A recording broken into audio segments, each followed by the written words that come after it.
मुझको यकीन है बहन जी आकाश पर वो नींद में भी मनुवादियों से लड़ेगा, वो नींद में भी मनुवादियों से।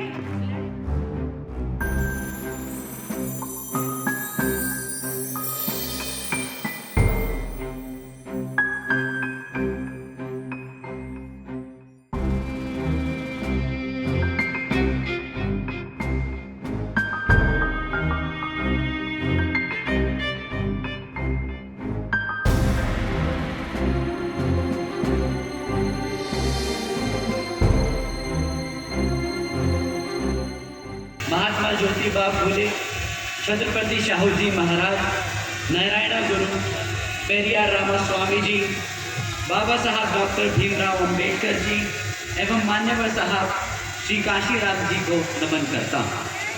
अब आप और हम सब एकजुट होकर समाज के हर एक व्यक्ति को बसपा से जोड़ने का काम करेंगे और आने वाले विधानसभा आम चुनाव में बता देंगे कि हम आ रहे हैं, हम आ रहे हैं हर उस चीज के लिए जो इस संविधान में हमारे समाज के लिए हमारे गुरु देकर गए हैं, बाबा साहब डॉक्टर भीमराव अंबेडकर जी। और साथियों, सही मायने में यही होगा राजस्थान की इस घमंडी कांग्रेस सरकार को मुंह तोड़ जवाब। बाबा साहब कहते थे, a form and a method of government whereby revolutionary changes in the economic and social life of people are brought about without bloodshed. इसका मतलब बाबा साहब कहते थे, बाबा साहब के हिसाब से जहाँ पर स्कूल में बच्चों के बीच भेदभाव ना हो, ऐसा है बाबा साहब के विचारों का भारत। जहाँ पर महिलाओं पर अत्याचार ना हो, ऐसा है बाबा साहब के विचारों का भारत। जहाँ पर आपका प्रमोशन आपकी जाति देखकर नहीं, आपकी काबिलियत पर हो, ऐसा है बाबा साहब के विचारों का भारत। जहाँ पर जाति और धर्म को बराबर का सम्मान मिले, ऐसा है बाबा साहब के विचारों का भारत। मंदी के दौर से गुजर रहा है।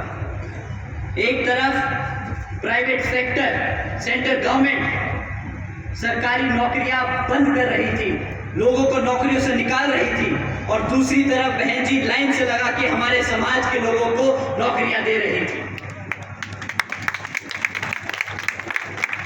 माननीय बहन जी ने SC, ST, OBC व अन्य पिछड़े वर्ग के साथ साथ अल्पसंख्यक समाज को मुफ्त में राशन कभी नहीं बांटा और ना कभी वादा किया कि मुफ्त में बिजली देंगे।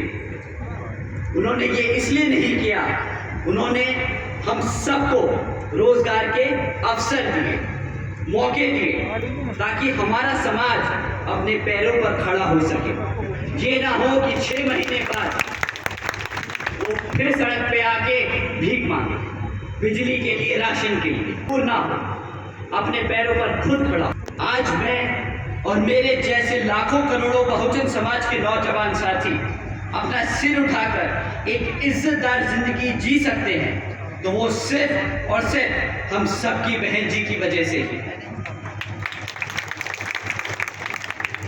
मैं आज यहाँ अपना सिर झुकाकर, दिल पर हाथ रखकर बहन जी का शुक्रिया अदा करता हूँ। हमारी बहन जी हैं तो हम सब। साथियों, हम बहन जी की कुछ बातें आपको यहाँ बताने आए हैं जो आपको ध्यान में रखनी होगी।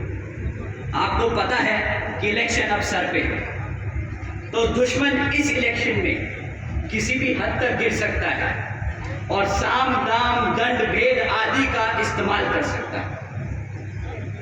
दुश्मन इस इलेक्शन में अपने चमचों को, ध्यान रखिए, अपने चमचों को जो बाबा साहब के विचारधारा को मानने वाला बताते, आपको धिका सकते हैं। आपको इन सब से संभल के रहना होगा।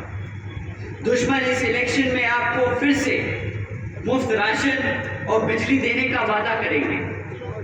तो साथियों, आपको क्या करना है? आपको एक से बच के रहना।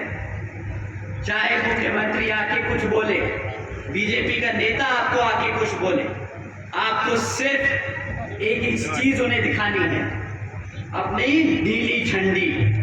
बता दीजिए नीली झंडी दिखा के कि इस बार सत्ता में कौन आ रहा है।